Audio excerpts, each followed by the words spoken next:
No espaço, ninguém vai te ouvir gritar. Foi com essa frase que foi lançada a campanha de marketing e de lançamento do filme Alien, de 1979. Aqui no Brasil, mais conhecido como Alien, o Oitavo Passageiro. Olá, bom dia, boa tarde, boa noite, tudo bem com vocês? Eu vou falar do primeiro filme do Alien. Eu já estava fazendo aí uma série de vídeos sobre a série Alien Earth. Agora eu tô livre para falar dos filmes. Eu gosto muito de ficção científica e gosto muito de sagas, né? Eu já tava nessa onda de falar de Alien. Vamos continuar, porque eu revi o primeiro filme recentemente e eu quero falar muito bem dele aqui. E eu tô afim de falar desse filme porque, até para fazer um comparativo, porque eu sentei o pau na série, porque eu não gostei da série, eu já tava achando ela muito ridícula, muito, uma série pode ser mais uma paródia. Vamos ver de onde surgiu e como foi transformado nisso, né? Então vem comigo aí que eu vou comentar um pouco sobre a história, as coisas que são interessantes desse filme. O filme foi lançado em 79, 2 anos depois de Guerra nas Estrelas. Naquela época ali, os filmes de ficção científica não estavam muito assim em alta, mas o mais bem sucedido que tinha sido até aquele momento era lá o... Aliás, nem podemos dizer assim tão bem sucedido, porque inicialmente ele nem foi tão bem sucedido, ele só se tornou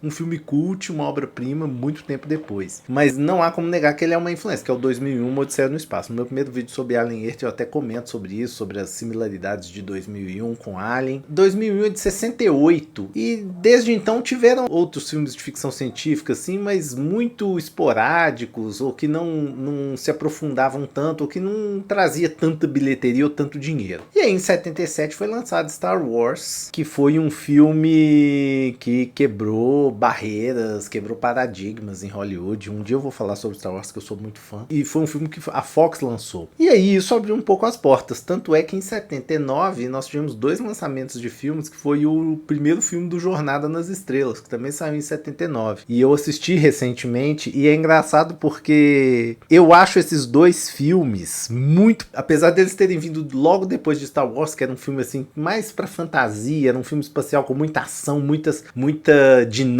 e velocidade, assim. Em 79 a gente tem Alien e Jornada nas Estrelas, The Motion Picture, né?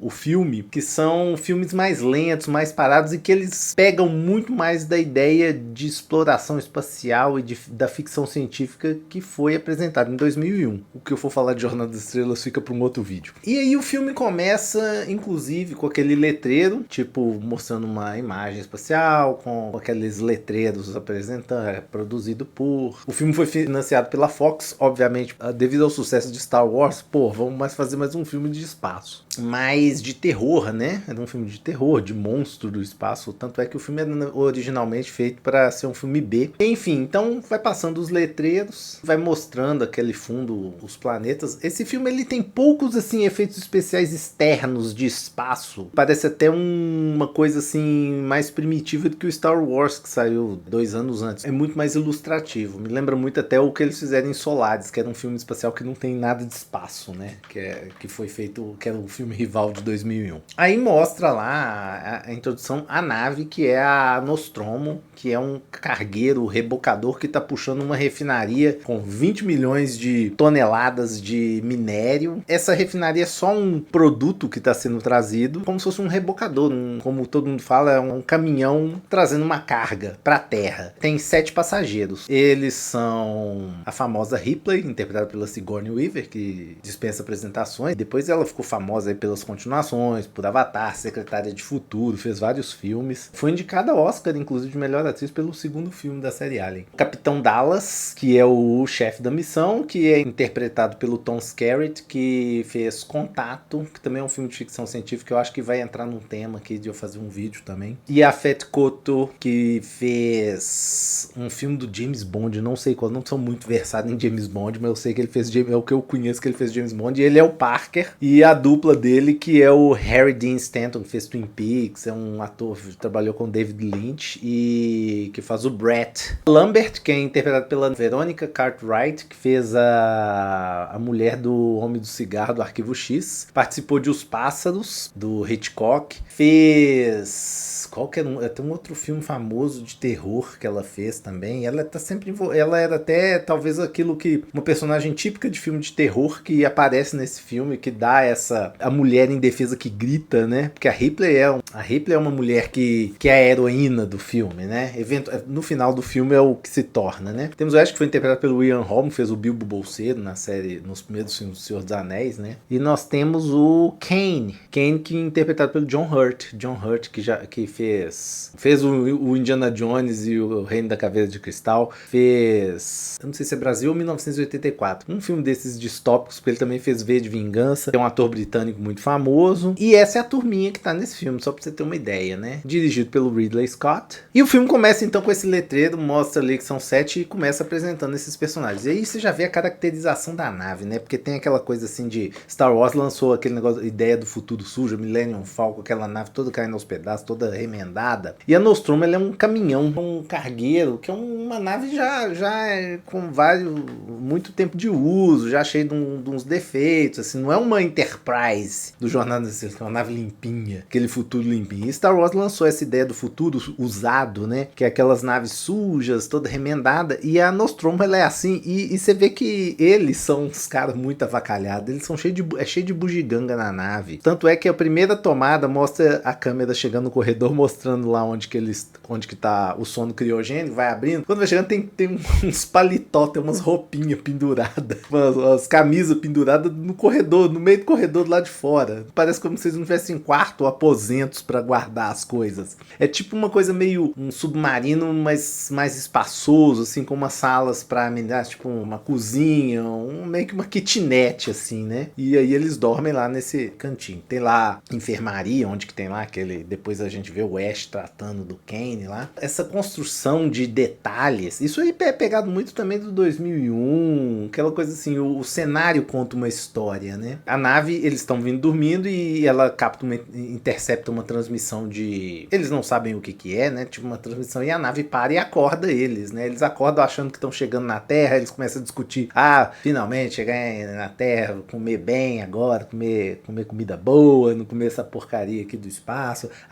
Chegando lá, será que eles vão dar um aumento por causa disso? Eles ficam discutindo ali como é que vai ser quando chegar, se eles vão pagar tudo, se eles vão receber um extra por não sei o que, aquela conversinha, uma conversa assim, o galera toda tomando café, e eles veem que tem uma transmissão que eles estão bem longe da Terra ainda, e eles têm que investigar. Aí o Parker, aí você vê que a nave ela tem uma hierarquia de comando, mas não é uma coisa assim muito militarizada, é mais o Capitão Dallas, mas todo mundo ali tem galera é meio amigo, você vê que eles têm uma coisa que se assimila assim, que são muito parecidos com o uniforme, mas a Ripley ela tá de All-Star, ou seja, não é uma coisa muito rígida, né? Eles estão discutindo lá, e até o Parker, né? Que o Parker, parece que o Parker e o Brett, que são os mecânicos, parece que eles são de uma classe ainda mais inferior, que eles recebem menos do que o capitão, do que a Ripley, o Ash, essa turma que é oficial de ciência, ou até o chefe da nave. Eles são meio que a ralé da nave ali, aí eles ficam assim, não, vambora. O Ash fala, não, mas tem que pegar porque a companhia falou que o contrato é esse, tipo assim, se não obedecer, ninguém vai receber nada. Então eles são obrigados por contrato a ir lá investigar esse sinal. Aí mostra lá eles saindo da refinaria, né, desatracando a nave da refinaria, a Nostromo. Eles pousam com a Nostromo no planeta, vai mostrando a reentrada, aquela coisa. O filme começa bem lento, vai no ritmo, devagar, vai chegando. E o planeta, aí é uma coisa assim, que você já vê, que o filme ele tenta ser muito realista nesse ponto. Tipo, eles não vão chegando no planeta de cara, a nave pousa, ela pousa numa pedra, arrebenta uns trem, vai ter que consertar. Aí os mecânicos lá, o Parker e o Brett avaliam lá, falam, vai demorar 12 horas. Eles até falam que vai demorar mais pra eles. Eles dão um prazo maior do que o que realmente precisa. E nisso eles avaliam, quem que vai lá investigar? E o planeta não é um planeta assim com uma atmosfera um tanto quanto hostil, né? Muita tempestade, estática, muita ventania, uma temperatura baixa, então eles têm que ir todo paramentado com aquelas roupas espacial e tal. E aí vai uma equipe com o Capitão Dallas Douglas, a Lambert e o Kane. E aí fica Ripley e o Ash coordenando a comunicação e os outros dois lá consertando. Inclusive isso mostra que a nave também tem 2 ambientes. E é nessa hora que você vê o design de produção do filme. Você tem, eu falei do Giger no primeiro vídeo do Alien lá, que o H.R. Giger, que fez os designs do Alien, ele foi responsável tanto pelo design do Alien quanto da nave abandonada, né, da Derelict Ship, que é a nave que eles vão investigar, e ela tem um design totalmente alienígena, assim, né, totalmente incomparável com um design humano, né, enquanto que a Nostromo, ela segue aquele padrão NASA, né, tipo uma coisa bem 2001 mesmo. Inclusive, aí, nesse caso, quem foi o design de produção dessa parte era um cartunista e desenhista de desenho industrial, né, projetista de desenho industrial, que era o Ron Cobb. Ele trabalhou em Caçadores da Arca Perdida depois, Conan, trabalhou em Star Wars, e ele criou toda uma identidade visual com plaquinhas, letrinhas, que você vê, assim, você tá assistindo o filme, você não vê, você não sabe nem o que significa, mas tudo tem um significado, os caras contam uma história com aquilo, né, eles fazem, o negócio fica muito perfeito. Tem esse distanciamento, né, são 2 designs de produção completamente diferentes, isso causa um impacto, é um contraste muito foda, assim. E aí quando eles chegam lá na nave eles vão os 3, eles vão caminhando, isso me lembra muito também aquela questão de 2001, do desconhecido, do monolito, né? Essa nave Derelict lá, abandonada, ela é meio que é muito similar àquela caminhada na Lua lá dos astronautas procurando o monolito, chegando lá no monolito. A imagem é muito parecida. Inclusive, 2001, né, que é muito realista, que tipo, o espaço realmente não tem som, né? Porque no Alien você tem som no espaço, mas é aquele som meio atmosfera. As naves não fazem muito barulho, é mais um ruído que fica, né? Tipo assim, pra você ter aquela coisa pra trazer uma atmosfera. O filme vai criando uma atmosfera desde o começo, assim, ele toma o tempo para apresentar tudo aquilo lá, mostrar os personagens, inclusive o Ash, que depois é revelado que ele é um androide, que ele é a inteligência artificial que se vira contra os outros membros da tripulação, né, mais uma coisa similar a 2001, né, ele é como se ele fosse o Hall 9000, né, desse filme.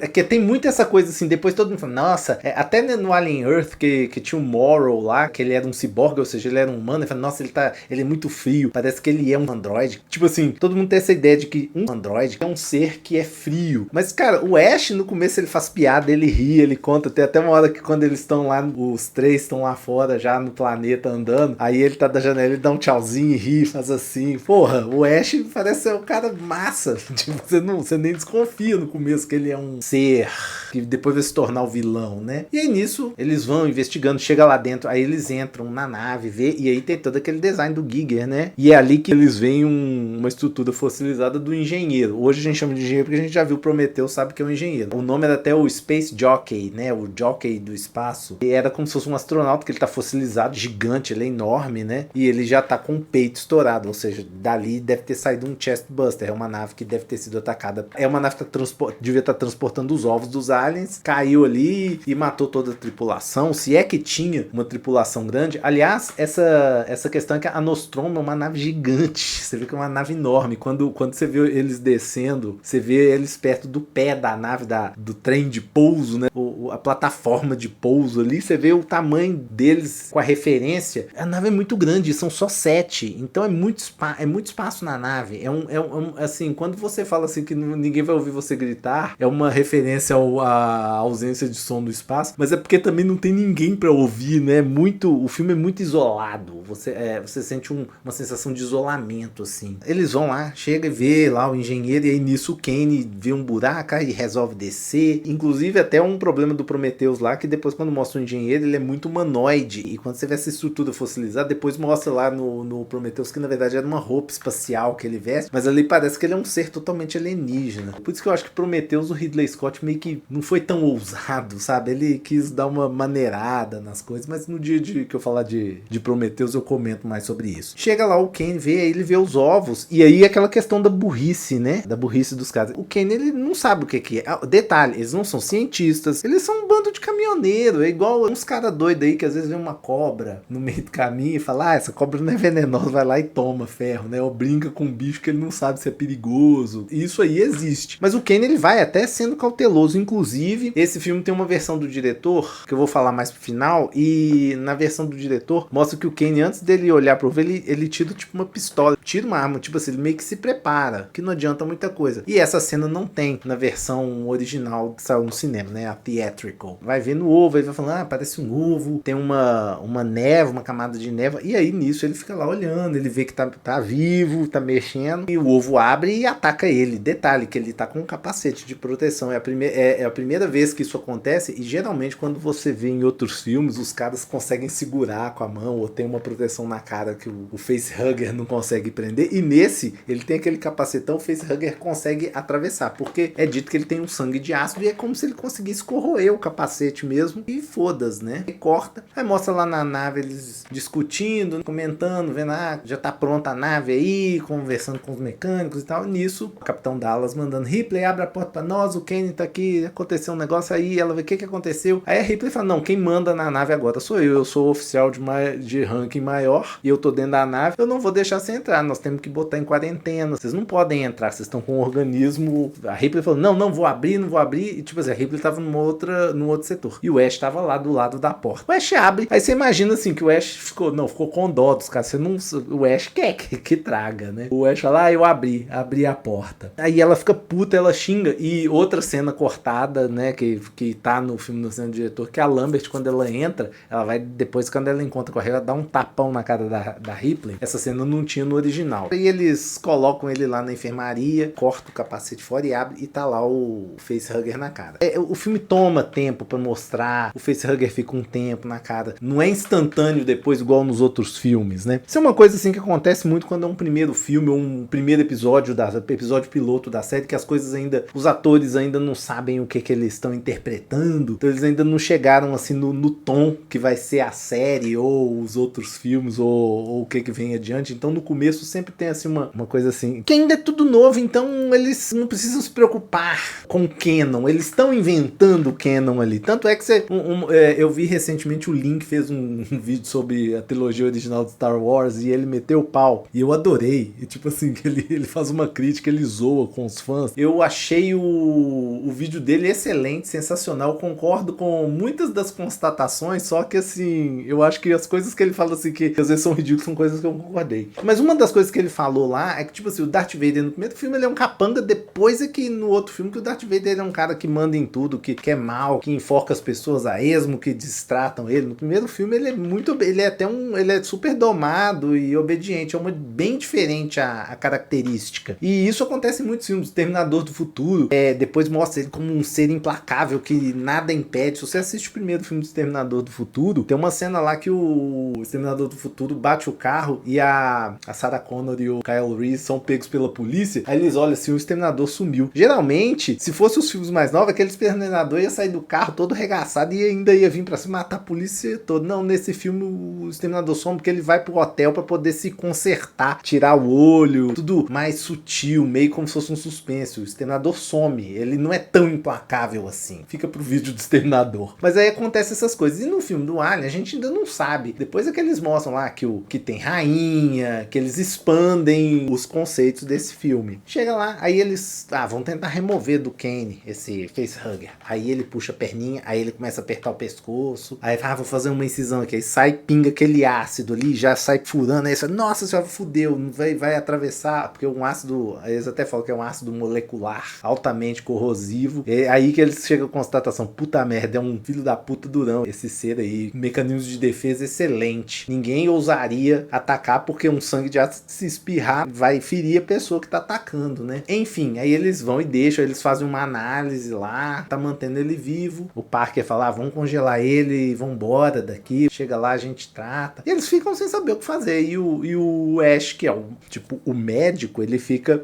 avaliando, ele depois revela que o Ash sabia muito bem o que era o objetivo. Tem uma hora, inclusive, na hora lá que eles entram, a Ripley tem uma discussão com o Capitão Dallas, que ela fala assim, que eu não confio no Ash, desde quando que ele é da sua equipe. Aí o Capitão Dallas fala, ele foi substituído, eu só fui mais uma missão antes com ele, porque ele substituiu meu outro oficial de ciências. Fica aquela coisa, ela gera uma desconfiança, porque o Ash fica desconversando sempre, né? Tanto é que toda hora que eles tentam fazer alguma coisa pra tentar tirar, o Ash sempre fala, não, ele fica negando tudo. Então aí eles decolam a nave e tal, chegam lá em cima, pega a refinaria. Aí chega o Ash, vai mandar, vem cá, que não sei. Eles chegam lá, o facehugger saiu da cara do Kane, né? Eles veem que o Kane tá bem, ele saiu o facehugger da cara do Kane. Ele fica lá dormindo, eles vão, entra lá, fica procurando, aí o bicho cai na rede. Na verdade, o facehugger saiu e ele tava lá no alto do armário, eles ficam procurando. Aí, não, tá morto. Aí fala, será que tá mesmo? Aí encosta lá e dá uma mexidinha. Fala, não, isso é só um reflexo pós-morte. Aí eles começam a avaliar lá o facehugger. Nesse início, o facehugger ele era só umas mãozinhas assim, e a parte interna dele, pra ficar nojenta, o Ridley Scott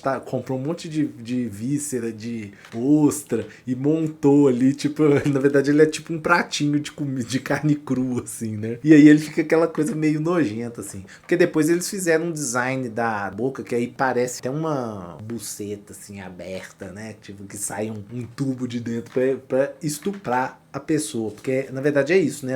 É um método de reprodução forçado, né? Aliás, eu falei, né? Todo o estilo lá do Giger, do Biomecanoid, é uma coisa muito, literalmente um visual, assim, sexual, né? A cabeça do alien é uma piroca gigante. A nave abandonada lá, quando eles entram, é tipo uns negócios assim, parece ou umas vaginas abertas, ou um cu mesmo, né? Tanto é que depois essas ideias de nave alienígena em joguinhos, tipo Doom, Prey, uns jogos assim, quando você entra numas naves que tem umas coisas gosmentas, tipo assim, as portas são tipo esfínteres, né? Umas coisas meio assim, escatológicas também. Nesse aí, o facehugger ainda não tem essa característica, não. Isso aí depois foi evoluindo nos outros filmes, né? Eles colocam, tipo, como se fosse uma vagina dentada, né? O Ash tá lá e a Ripley começa a investigar. O que é isso? Você já descobriu? Aí ele fica, eu tô estudando ainda. Aí até ele bebe lá um copinho de leite, que mostra que ele bebe. Aí até fala, é leite ou é o fluido que os androides bebem, né? Não fala, mas ele toma café com os caras. Não mostra ele ingerindo, não, mas ele tá na mesa do jantar, do café, comendo com os caras. Toda vez que tem lá eles na mesa, ele confraterniza. O Ash, ele é muito humano, assim. É só aos poucos que ele vai revelando essa fascinação pelo alien, né? Isso tudo na primeira hora do filme. Isso tudo muito lento, mostra todo esse ciclo. É devagar. O facehugger sai, o Kane ainda fica desacordado, aí vai ter outra cena, aí depois mostra lá, o Ash vai e liga, na hora que eles estão preparando assim pra ir embora, porque o Capitão Dallas fala, a nave não tá pronta ainda pra decolar, não, mas vambora assim, já arrumou, tava quando eles saem do planeta, né? Aí na hora que eles estão se preparando lá, chega o Ash, vem, melhor vocês virem aqui, vocês veem por conta própria. Eles chegam lá, o Kenny tá acordado, tá de boa, eles falam, pô, que legal, vocês tá bem, tô com uma fome, vamos, agora tá tudo bem, então vamos pros refrigerador, né? Até o Brett fala, até, vamos lá de volta, que bom que você tá legal, cara, tá tudo de boa, tudo bem. Eles vão lá e vão tomar o café, aí tem a cena mais clássica do filme, né? Que é a cena do Chest Buster, que aí o Ash tá lá, eles começam a falar, pô, que comida porcaria, essa comida é ruim, né? Não vejo a hora de chegar lá pra gente comer um trem de verdade. O Parker dá uma cantada na Lambert, né? Ele fala assim, eu preferia estar comendo, isso aqui vai servir, mas eu preferia estar comendo outra coisa. Aí a Lambert, dá aquela risadinha assim, e eles, será que me entende? Sabe aquelas piadinhas de tiozão, né, e tal, e eles rindo, felizes, todo mundo lá. Aí o Kane começa a engasgar, começa a tossir, fica assim, aí ele, calma cara, a comida é ruim, mas não é tão ruim assim não, fica calmo aí, tipo, ele começa a passar mal, bom, é sério, aí tem uma cena que eu acho muito engraçada essa cena, assim, engraçada não, a cena é chocante, mas você vê que a galera fica toda desesperada, eles querem pôr uma colher na boca, por que diabos que querem pôr uma colher na boca do Kane? Tipo, será que é por causa da dor, né? Tipo, igual quando a pessoa, você quebrou a perna, nós estamos aqui no penhasco, nós vamos puxar, isso vai doer, morde isso aqui, sabe? Quando eles não tripam morder, eu acho que só que ele fica tentando pôr colher, você vê que o ator tá tentando pôr colher, mas não tá tentando de verdade, né? Isso aí é coisa que você percebe numa segunda, terceira vez que você vê, né? Mas é um negócio que o negócio tá muito agitado ali. O que nós vamos fazer? O que nós vamos fazer? Não sei o que. Aí começa a sangrar, explodir no peito dele, dá aquele sangue, eles param, ficam paralisados assim, aí sai aquele chest buster. E aquele voando sangue, artéria, matou o Kane. Nisso ele dá um gritinho, eles ficam. Aí o Ash, não toca, deixa quieto. O Ash tipo, querendo proteger aquilo, né? E aí o bicho sai correndo, né? Você, puta merda, e agora? Aí eles começam, puta merda, fudeu, aí agora? O bicho pegou, nós vamos ter que capturar. Aí eles vão e falam, não, nós vamos dividir aqui em 3 turmas. Aí ela fala assim, eu, Ash, Parker, Capitão Dallas, Brett e Lambert. Aí fica, vai dividir nós 3 e aí nós vamos sair pra capturar. Aí vai na verdade, acho que o Brett fica com a Ripley e com o Ash. O Ash vai falar, tem isso aqui, é um sensor, aí que mostra que tem aquele sensor que depois depois é aprimorado no segundo filme, que é até uma coisa também que é um equipamento mágico, né? Porque o negócio capta, eles estão no lugar e o negócio capta movimentos no ar, mas tipo assim, eles apontam, é um negócio muito aleatório, né? Aí tem o gato, tinha 7 passageiros, não sei, a tripulação era de 7, não, era 8, porque tinha o Jonesy, que era o gatinho lá, que é um gatinho que fica lá na nave de estimação, porque a nave também é toda assim, são caminhoneiros avacalhados, é cheio de bugiganga, de trinkets, né, de souvenir, assim, espalhado, tem uns patinhos na mesa, que é clássico, tem coisas assim que o Ridley Scott falou assim, como se eles fossem, em cada parada eles compram um bugiganga e penduram na nave, tem uns trem pendurados na nave, tipo uns enfeites, essas coisas assim. Aí nisso eles acham o gato, aí o gato vai e o Brett deixa fugir o gato, aí fala, não, agora você vai buscar ele. Mas pra quê? É só o gato. Pois é, mas ele atrapalha o sensor e como é que a gente estando com o gato, a gente vai achar o bicho, né? Aí ele vai atrás do gato, coisa, e aí nisso ele é a primeira vítima. E assim, a nave, igual eu falei que ela tem aquela coisa do design de produção, a nave ela toda tem a parte que é dos aposentos, onde que você tem a cabine de comando, né? Que é uma coisa assim mais técnica, né? Tem uns capacetes lá, tem umas cadeiras pra você pilotar. Aí você tem a parte dos aposentos, onde que é a área de convivência, que é mais bonitinha, mais branquinha. Tem umas almofadas, assim, que é dito que é tipo assim, causa de ausência de gravidade, é tipo acolchoada as paredes pra você não sair trombando e bater cabeça, né? E tem a parte que é tipo um porão, que é onde que os caras vão lá trabalhar, arrumar, que é tipo um deck inferior, que é tudo muito maquinário. Me lembra muito uma estética, assim, do Geoff Darrow, que fez o desenho de produção de Matrix, que ele era um quadrinista, que ele era muito detalhista, né? Aliás, tem muita influência de Möbius, né? O Jean-Girard Möbius, o desenhista francês, que fez uma historinha do surfista prateado, que era uma grande influência no design geral do filme inicial que o Ridley Scott queria, né? Inclusive o Ridley Scott, ele faz os storyboards, o Ridley Scott fez os desenhos de storyboard. Os desenhos do Ridley Scott também é muito massa. Eu acho que o Ridley Scott ia ser um excelente artista de quadrinhos, né? Então tem tem esse design, assim, de uma coisa mais industrial, né? Que é o que você vê, às vezes, até nas produções subsequentes de Alien, você vê muito esses designs voltando, né? E aí o Brett vai lá nessa área, vai lá procurar o gatinho, e tem tipo uns trator, tipo os equipamentos, onde ficam as ferramentas e tal, e aí chega lá e tem umas correntes penduradas, tem uma água que fica caindo, né? Que deve ser de algum sistema de refrigeração, igual geladeira, fica condensando aquilo, aí cai tipo uma chuvinha, aí ele chega lá e fica caindo aquela chuva. E é engraçado que isso também é pra poder dar aquela ideia da baba do Alien, né? Que chega uma hora que é a baba que cai. A gente não sabe se é a chuva, se é a baba que vai cair. E aí ele vê o gato, ele vai atrás, o gato tá fugindo. De repente, o Alien desce por trás dele. Essa é a primeira aparição, assim, do Alien. A primeira morte, né? Na versão do diretor tem outra cena, assim, mas inclusive falar em versão do diretor, foi feita porque o Ridley Scott queria um dinheiro, eles queriam fazer uma versão nova pra lançar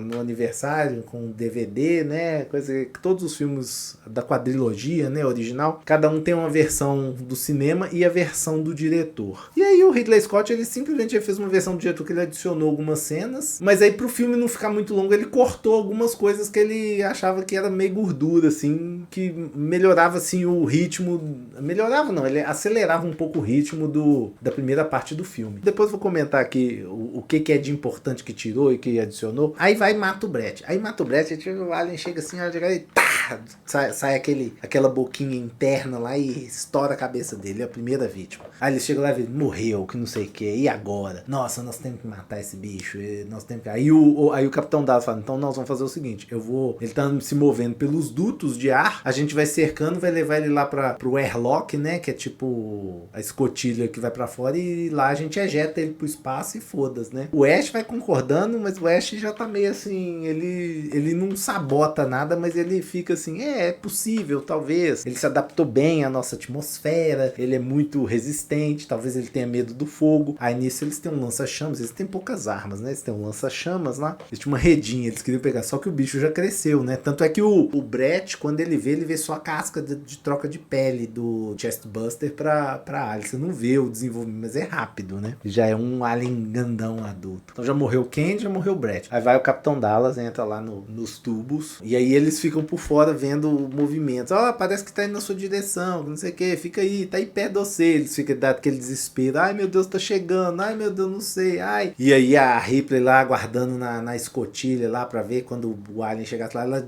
jogava ele pra fora. Até o Parker falou, não, e ele é enorme, porque pelo tamanho que foi, pela destruição e tal. O que acontece é que o Dallas vai fechando uma portinha atrás da outra até pra ir selando o caminho. Mas ele não encontra com o alien, aí ele fala, não, ele tá aí perto de você, tá aí perto de você. Aí é engraçado que nessa hora o Capitão Dallas deu essa ideia, ele arrega, né? Aí ele fala, não, eu quero sair daqui. Aí ele fala, não, vou sair daqui. Vou desistir da ideia. E assim, só que ele não faz isso assim, chorando, tendo desespero, não. Ele começa a ficar tenso e fala assim, não, gente, não vai dar certo isso aqui, não. Eu vou sair daqui, me ajuda aí a sair daqui. Aí a Lambert fica, não, tá chegando. Aí dá aquele jump scare, o alien vai, faz assim, e aí você vai, pronto.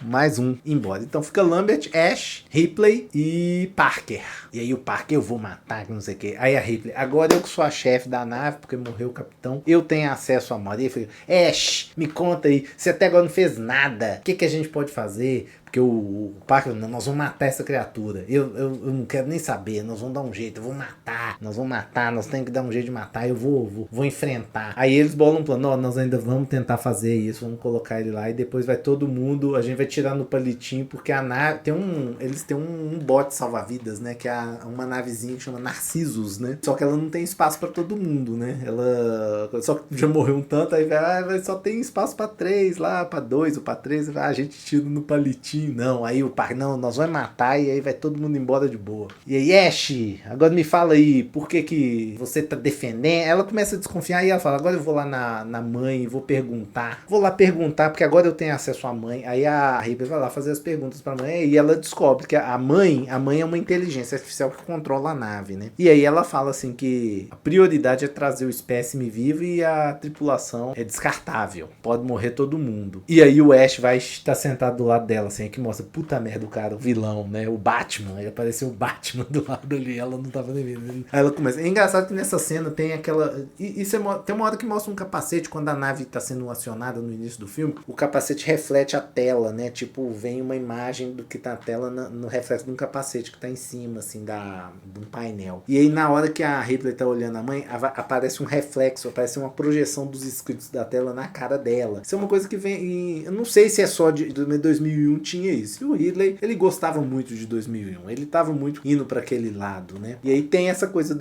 da cara refletindo o escrito do computador. E a mãe é meio que a versão do HAL 9000 da nave. Mas é uma coisa assim, ela é só uma comunicação. Ela não tem uma autonomia igual o HAL ou o próprio Ash tem. Então é uma coisa que se subdivide ali, né?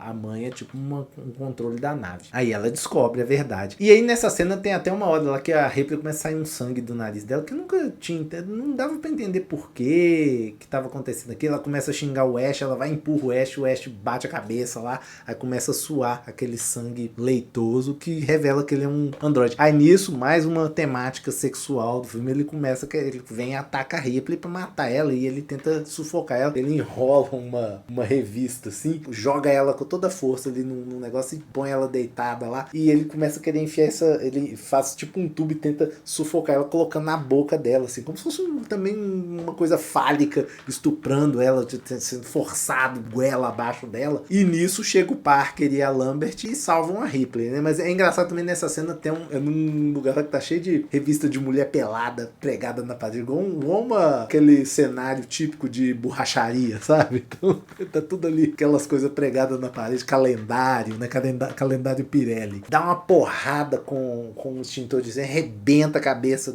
sai a cabeça do Ash, o Ash começa a atacar e fala, pô, ele é uma porra do Android, ele é um robô desgraçado, não sei o quê. O motivo da Ripley ir lá na mãe é que ela pergunta pro Ash, e aí, você já tem alguma informação que você não tá fazendo nada? Ah, não, a gente ainda tá coletando dados. Foda-se, eu vou buscar minhas próprias respostas, por isso que ela vai lá. E aí ela pergunta, por que da inabilidade da parte científica da nave, que é o Ash, né? Por que da inabilidade dele de neutralizar a ameaça? Aí ela começa a chorar. Aí é que eu tava falando que sai um sangue do nariz nariz da Ripley nessa cena. Meio assim, do nada. Mas é porque tinha uma cena que foi cortada que não foi. Teve muitas cenas cortadas que nunca foram exibidas, né? Nunca foram montadas de volta no filme, assim, nunca foram mostradas. Tem só umas versões, assim, na internet, assim, imagens ou meio de péssima qualidade, mas tem uma cena que tava constando que a Ripley, ela, na cena lá do airlock, ela fica um tempo no vácuo, aí aquilo ali é um efeito posterior dela ter ficado no vácuo, então ela tem uma perda de sangue ali pelo nariz. Eles deixaram a cena com sangue saindo do nariz dela, mas não explica porquê nem nada. E aí nisso que ela é atacada lá pelo Ash, aí eles descobrem. Eles desmontam ele, vai lá e tenta ligar ele pra perguntar, aí pra ele dar as respostas. Vocês estão fodidos, ele é um organismo perfeito, e assim, vocês têm minha simpatia. E essa cena é muito legal, que eles fizeram uma cabeça de boneco do Ash, né? E é legal, assim, que a ideia, mas eu acho que foi meio mal editada aquilo, porque eles colocam a cabeça, eles ficam mexendo a cabeça do boneco, assim, e aí tem aquele corte seco que mostra a cabeça do Ian Holm, né? E aí você vê que tem uma diferença, é muito na cara. É muito fácil de consertar isso, era só na hora que eles estão tentando pôr a cabeça na situação, fazer um corte seco pra um outro personagem olhando, cortar pra Lambert, pro Parker, e depois quando volta já é a cara do Ian Holm, você não vê a mudança, né? Seria muito mais, uma montagem muito mais adequada. Mas não estraga não, mas é uma coisa que desde a primeira vez que eu vi, eu falei, nossa, ficou mal feito isso aí. É o maior defeito desse filme, vamos dizer assim, né? Porra, olha, eles deixaram passar isso. Aí acontece isso, bom,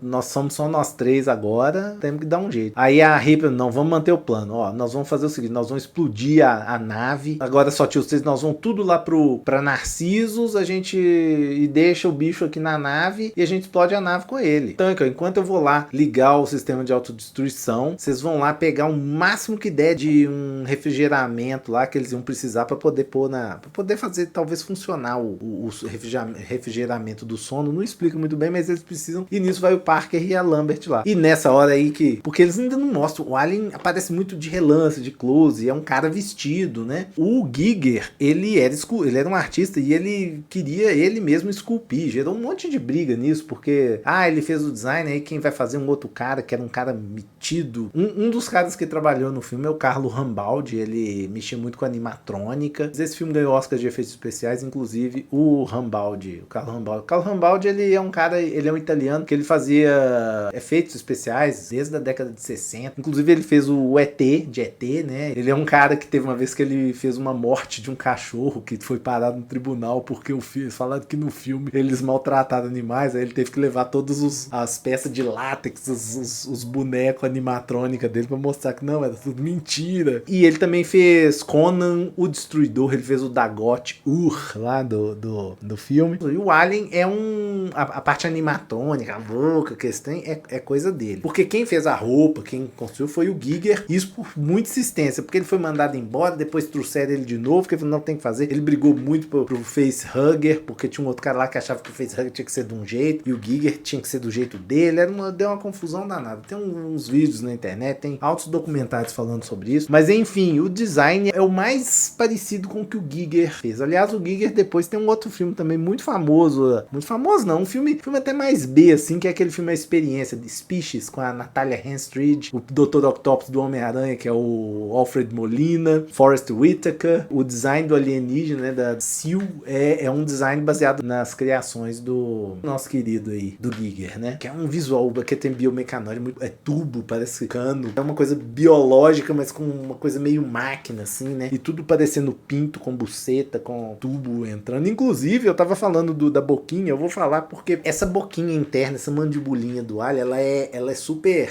É uma coisa assim, ela é rígida no filme, né? Tipo assim, porque ela fura a cabeça dos caras, né? Tipo, ela taca o Brett lá, o negócio vai, estoura a cabeça dele. Tanto é que aí depois tem essa cena aí, que eu tava falando isso, porque aí é a hora que o Alien aparece, ele vindo pra cima da Lambert. E aí nessa hora eles dão, eu falo, é o seu momento de brilhar, Lambert, porque tem uma luz assim, que parece uma luz de um holofote, de um palco de teatro, tipo aqueles luzes de stand-up comedy. E ela tá lá toda chorando, e nessa sombra parece tipo a sombra do Alien. Aí o Alien vai chegando perto perto dela. Depois chega o Parker, que aí ele vai pra cima do Alien, e nisso o Alien pega a cara dele e mata ele, e depois aí, tipo, só sobra a lâmina, vem um rabo assim, aquela cena que mata os dois de uma vez ali. E aí a Ripley fica sozinha. Não, ela tem que pegar o Jones, o gatinho. Aí ela liga a autodestruição, aí fala, tem 10 minutos. Aí o negócio é ter ela ler uma instrução como é que faz. Ela fala, você tem 10 minutos pra depois da autodestruição, e quando chegar nos primeiros 5 minutos é impossível de reverter. Aí nisso ela muda de ideia, porque ela vê o Alien no meio do caminho, e ela larga o Jones lá, e ela volta. E ela tenta desativar, porque ela não vai conseguir chegar no negócio. Ela fala, porra, agora fudeu, né? Aí ela tenta desligar, só que ela não consegue a tempo. Aí falta tipo 10 segundos, ela tá desligando já. Aí quando termina, acabou, mas o negócio tá tentando desativar, ela consegue fazer todo o processo, só que ela atrasa ali uns 10 segundos, né? Passa 10 segundos. Aí ela, mãe, sua fé da... You bitch! É a primeira vez que ela fala you bitch, né? Que essa frase ficou mais famosa no segundo filme, mas ela fala nesse. You bitch! Falando pra mãe, né? Que ela desativou e a mãe 4,58, 4,50, vai fazendo a contagem regressiva. Ela vai, tô fodida, tenho 5 minutos. Aí ela dá um jeito de tentar ir pra nave lá. Ela vai ver, ela consegue pegar o gato, aí ela entra na nave. Nos últimos segundos ela vai, liga a nave, parte, aí a nave sai, a Nostromo e a refinaria explode com 3 explosão nuclear. Diga-se de passagem, mais legal que de Oppenheimer, né? Que já tá virando aqui uma coisa recorrente nos meus vídeos. Explodiu. E aí ela dá aquela tranquilidade, que ótimo e tal, beleza, tudo acabou, tô sozinha, fudeu, morreu todo mundo, mas tô viva. Expectativa de chegar em... Aí ela pensa lá, 3 semanas, algumas semanas pra chegar, ela vai e bota o Jones no sono criogênico lá, na caminha lá. E aí ela começa a se preparar, ela tira a roupa, né? Ela vai, tira o uniforme dela, o All-Star. Tipo, com toda essa temática de sexual, de estupro, de violência, a Ripley, ela fica só com uma camiseta e uma calcinha super lá, com cofrinho aparecendo. Você vê que ela tá super numa situação totalmente vulnerável. Ela tá lá tranquilo, mexendo nos controles, e aí você vê, assim, tem uma tubulação, aquela cena que você, assim, se você já vê o filme, você já mata, mas quem vê a primeira vez talvez passa despercebido, que como é biomecanoide, a nave é cheia de tubulação, o Alien tá ali, mimetizado no ambiente, camuflado. E aí sai com a mão assim, aqueles, puta merda, o Alien tá lá dentro. E o Alien é lento, o Alien não é aquele bicho que corre, vê a pessoa, corre atrás, quer matar. Ele tem um comportamento animal que você não conhece. É disso que eu tava falando lá do lance do Darth Vader, do Exterminador do Futuro, que é o primeiro filme. O comportamento do Alien não é uma coisa assim muito elaborada, né? Ele ataca à toa, né? Porque aí esse é um defeito de Alien Earth, né? Que eu tô querendo fazer um comentário final sobre isso aqui. Porque aí, tipo assim, o Alien tá lá deitado e dá um susto nela. Ela fica, puta merda. Aí ela sai correndo ali, ela entra dentro da onde que tem a roupa de espacial lá. Ela começa a entrar cantando, pega um arpão. E o Alien tá lá quietinho. O Alien não vem atacar ela. O Alien fica lá, ele tá na dele. Só que aquele negócio, o bicho tá lá. A hora que o bicho quiser atacar, ela tá fudida, né? Mas o bicho tá lá quietinho, deitado lá. Depois que ela vai, ela sai lá com a roupa. Ela senta na cadeira, põe um cinto. A ideia dela é abrir a porta da nave. Vai ter aquela descompressão que vai puxar o Alien. E aí nisso ela consegue tirar o Alien daquela nave. Ela tem que tirar o Alien lá da onde que ele tá. É igual como se você estivesse com uma barata voadora dentro do quarto, só você e ela. Você quer resolver aquela situação e você tá numa situação totalmente indefeso, né? Ela aperta lá os controles, começa a soltar um gás onde que o Alien tá. Aí o Alien assusta e ele sai. Ai meu Deus, e agora? Não sei o que. De repente o Alien tá perto dela, assim, ela vai perto do botão lá e abre a porta da escotilha e puxa o Alien. Ela tá com o cinto de segurança, ela não vai. Aí o Alien segura na porta, ela vai e atira com o arpão. O arpão empurra o Alien, aí nisso fecha a porta e o Alien tá do lado de fora. Aí o Alien ainda tenta esconder dentro da nave, tenta entrar pela turbina lá, ela vai, liga e nisso joga o Alien longe e ela tá livre. O filme acaba aí, ela se preparando, bota o Jones, dorme com o Jones na caminha, Cinderela dormindo, né? E o monólogo final, com sorte serei pega na fronteira, em 6 semanas eu chego na fronteira, com sorte alguém me resgata.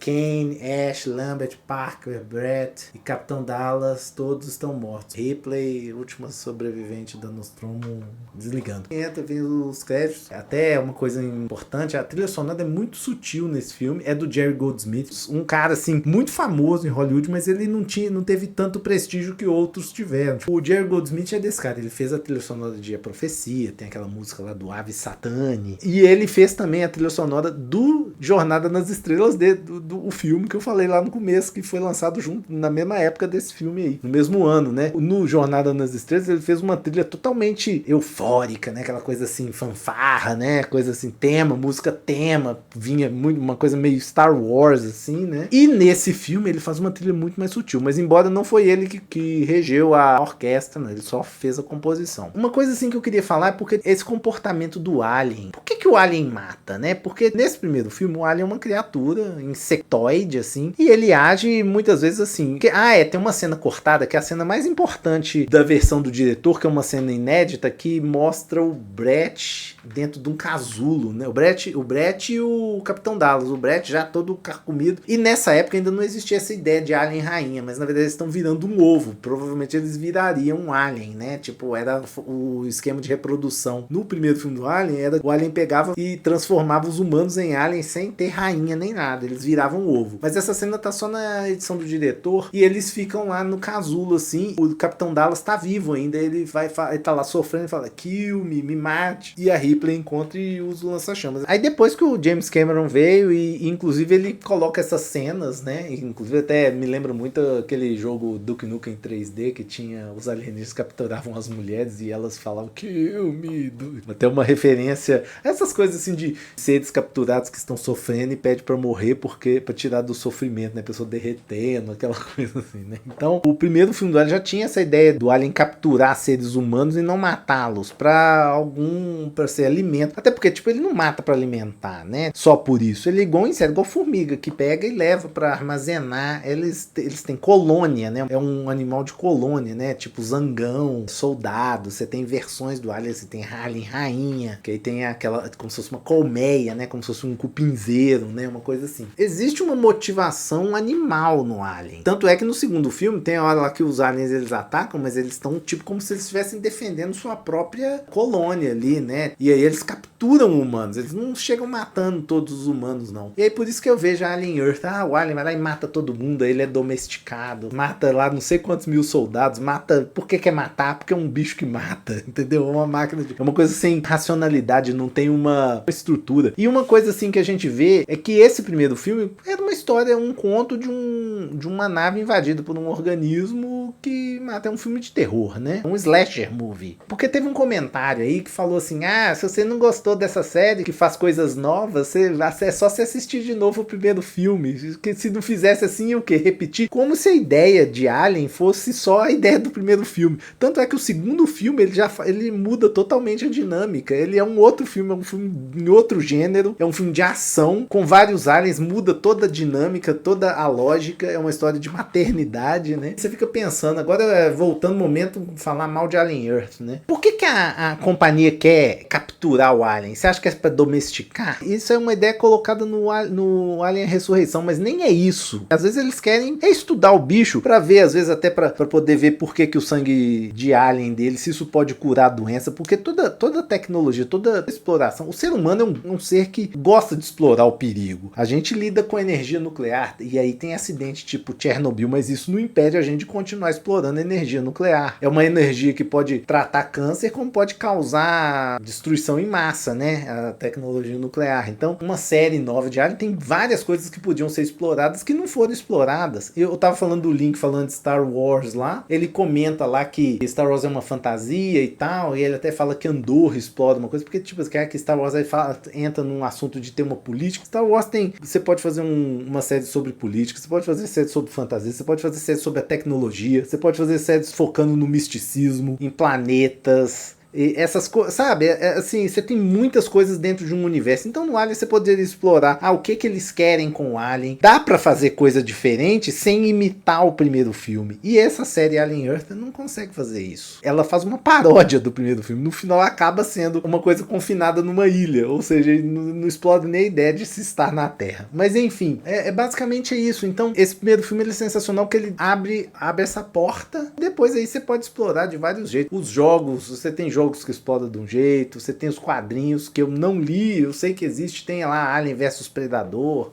O que eu lembrei é porque, tipo, tem essa questão do Alien ser uma cabeça de piroca gigante e tem uma cena no Alien a Ressurreição que a Ripley tira como mata um alien, ela tira como um troféu essa mandibulinha interna e quando ela entrega pra uma pessoa que ela quer premiar, que na verdade era a personagem, a Cole, que era a personagem da Winona Ryder naquele filme, o negócio é mole. Eu não sei se isso foi intencional, claro que é, porque nos outros filmes o negócio é uma coisa dura, e aí quando ela entrega mole é tipo como se fosse um pinto mole que tá morto, né, que ela pegou de um alien morto, então tipo, esse aqui é um negócio que fica rígido de acordo com a fisiologia do alien, que é uma cabeça de piroca, então tipo, igual como se funcionasse um pênis humano. Ou seja, depois do conceito de vagina dentada, o alien veio e inventou o conceito de pênis dentado, né? Só que é uma coisa que penetra a força e destrói a cabeça. Ou seja, não é só o facehugger, que é uma coisa que estupra, mas a violência do ataque do alien com a boquinha dele é uma coisa relacionada à penetração violenta, né? Até tem gente que fala, o povo que só fica pensando nisso, esse povo que fica cultura woke, que bota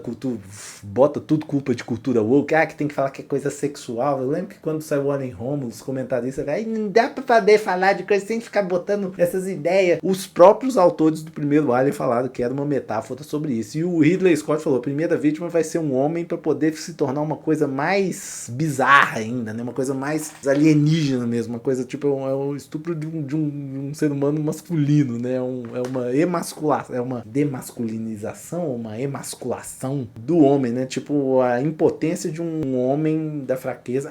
Detalhe, aí tem a cena, tanto é que eu falei lá que a Ripley tira a roupa, ela tá toda e aí assim, tá com um cofrinho aparecendo, mostra assim, a vulnerabilidade dela diante de uma piroca estupradora, né? Então é isso, gente, falei demais, eu gosto muito desse filme, eu vou dar continuidade, vou falar dos outros filmes do Alien, vou falar de outros filmes de ficção científica que foram influenciados por 2001 e por Alien, e que tem essas pegadas de contato com alienígenas, e por que um filme seguiu uma linha, por que o outro, vou falar do Jornada das Estrelas, falar de contato, e por aí vai. Então é isso, aperta o sininho, inscreve no canal, comenta, compartilha, dá um joinha e sejam educados, por favor. Beijos! Falou!